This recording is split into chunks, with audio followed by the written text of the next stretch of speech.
मुफ्ती तारिक मसूद के बयानात के लिए मुफ्ती साहब के ऑफिशियल चैनल मुफ्ती तारिक मसूद स्पीचेस को सब्सक्राइब करें। क्या क्या समझाएं यार, सारा चीज़ें मैं नहीं समझाने का ठेका लिया हुआ है क्या? खुद भी तो कुछ करो। मुफ्ती साहब मेरा नाम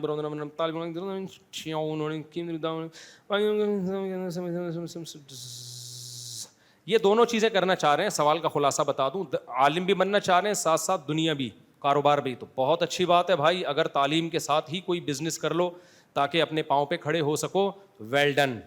लेकिन तजर्बा ये है कि जो एक चीज़ को फोकस करके पढ़ते नहीं है, ना वो कारोबार के रहते हैं ना वो तालीम के रहते हैं।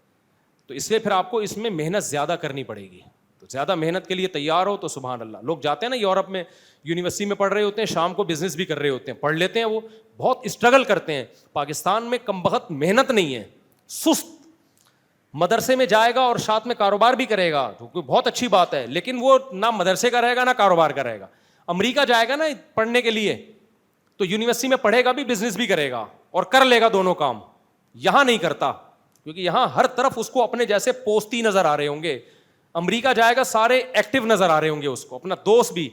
आप वहां बैठ जाओ ना किसी दोस्त के पास, चल गप्पे लगाते हैं, वो कहता है मैं यहां पढ़ने आया हूं, मैं गप्पे लगाने नहीं आया। यहां जब आप मदरसे में जाओगे, बिजनेस भी करोगे, तो फिर कोई भी गप्पे लगाने आएगा, आप सब कुछ छोड़ के उसके साथ गप्पे लगाने के लिए बैठ जाओगे। कभी शनवारी जा रहा है, कभी चाय के होटल जा रहा है, कभी कहां जा रहा है, वो भी आपको मोटिवेट नहीं करेगा। वो भी चूंकि सुस्त है आपकी तरह, आप भी सुस्त। दो सुस्त जब एक साथ मिल जाएं तो वो वाला किस्सा होता है, दो सुस्त लेटे हुए थे, एक के बेर आके सीने पे गिरा। तो एक घुड़सवार जा रहा था, इसने आवाज दी घुड़सवार को, भाई साहब जरा इधर आना। घुड़सवार वापस आया, क्या काम है यार, जरा नीचे तो उतरो यार। नीचे उतर गया, करीब तो आओ यार, करीब आ गया। भाई ये बेर उठा के मेरे मुंह में डाल दे। ये हमारी कौम का हाल है, शायद मैं भी इसमें दाखिल हूं, मैं अपने आप को मुस्तस्ना नहीं कर रहा। सुस्ती हमारा कौमी मसला है, पूरी कौम क्या है, सुस्त। यूरोप में जाके एकदम, वहां जितने पाकिस्तानी मिले, ऑस्ट्रेलिया में, अमेरिका में, जापान में, यार ऐसे खानदानी, ऐसे एक्टिव हैं। गोरे उनके यहां मुलाजमत कर रहे हैं बैठ के, तालीम में भी इतना आगे निकल गए। अमेरिका में पाकिस्तानी डॉक्टरों की और इंडियन डॉक्टरों की बड़ी कदर है, पता है आपको? वहां पाकिस्तानी, और लंदन में भी पाकिस्तानी और इंडियन डॉक्टर ज्यादा एक्सपर्ट नजर आए हमें अंग्रेजों से। गोरे उनसे सीख रहे होते हैं, हजरत टीका किधर लगाना है। नहीं, हमें बड़ी खुशी होती है, सर आप बताएं। अंडा मोड़ वाले डॉक्टर से एक जैपनीज पूछ रहा है कि सर ये वाले राइट में लगाना है या लेफ्ट वाले कूले में लगाना है टीका, ये गाइड कर रहा होता है इनको। लेकिन यहां पर था, आप इसका हाल देखो यार क्या होगा। यहां हाल देखा हो तो सारी क्रीम हमारी बाहर जा रही है, और तो यहां सारे हम जैसे सुस्त। तो जब वो सुस्त मिलते हैं तो वो नहीं, मैं वाकया पहले कंप्लीट कर लूं। तो उसने कहा कि सर ये बेर उठा के मेरे मुंह में डाल दो। घुड़सवार ने बोला, कमबख्त तू खुद नहीं कर सकता था ये काम, और अगर तेरे में हिम्मत नहीं थी तो ये साथ जो कमबख्त लेटा हुआ है इसको बोल देता ना। लेकिन वो भी उसी जैसा सुस्त। मोटिवेशन कहां मिलेगी इसको? तो कहता है ये इससे मैं, दूसरा फौरन चीख उठा, कह रहे ना ना ना, मुझसे कहता ना बेर उठा के मुंह में डालो, मैं नहीं डालता। घोड़सवार ने बोला क्यों भाई, तेरी दुश्मनी है? कह रहे नहीं, मैं लेटा हुआ था, मेरे मुंह पे आके कुत्ता पेशाब कर रहा था, मैं इससे कह रहा था हटा, ये नहीं हटाया इसको।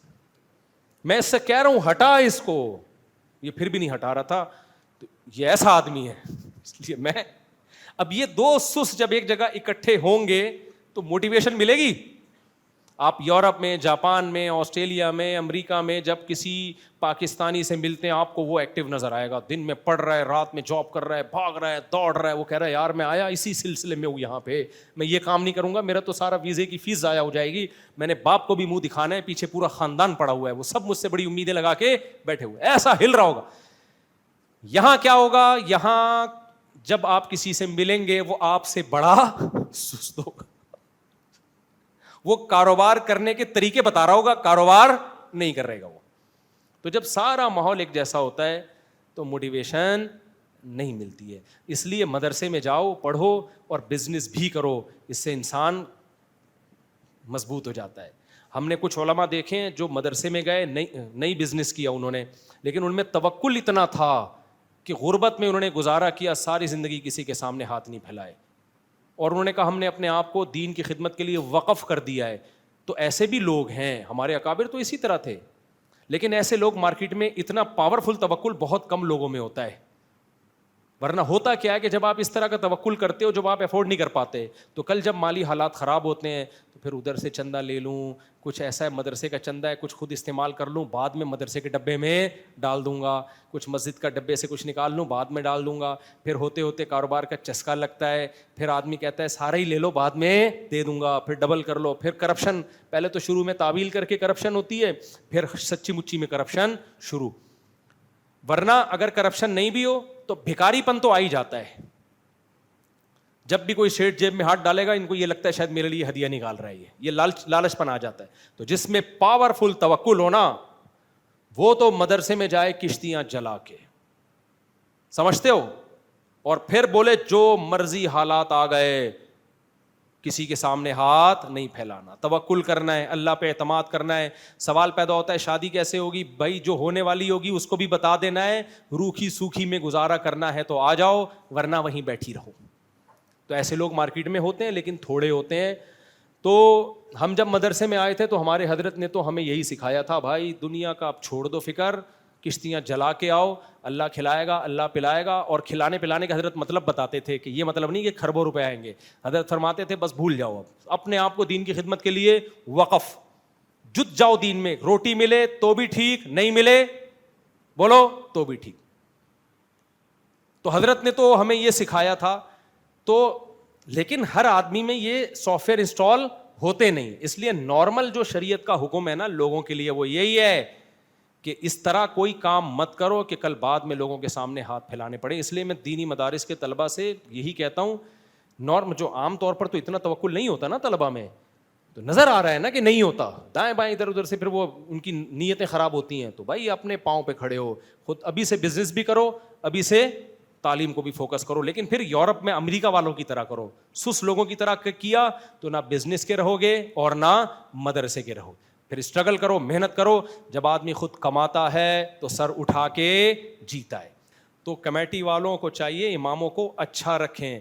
جس جگہ مسجد ہے وہاں جو لیونگ اسٹینڈرڈ چل رہا ہے امام کا اسٹینڈرڈ بھی وہی ہونا چاہیے. وہاں جو نارمل لوگوں کی تنخواہیں ہیں کم از کم اتنی تنخواہ امام کی بھی بولو ہونی چاہیے. بہت ہی لچڑ ہیں یہ کمیٹی کے لوگ, بہت لچڑ ہوتے ہیں.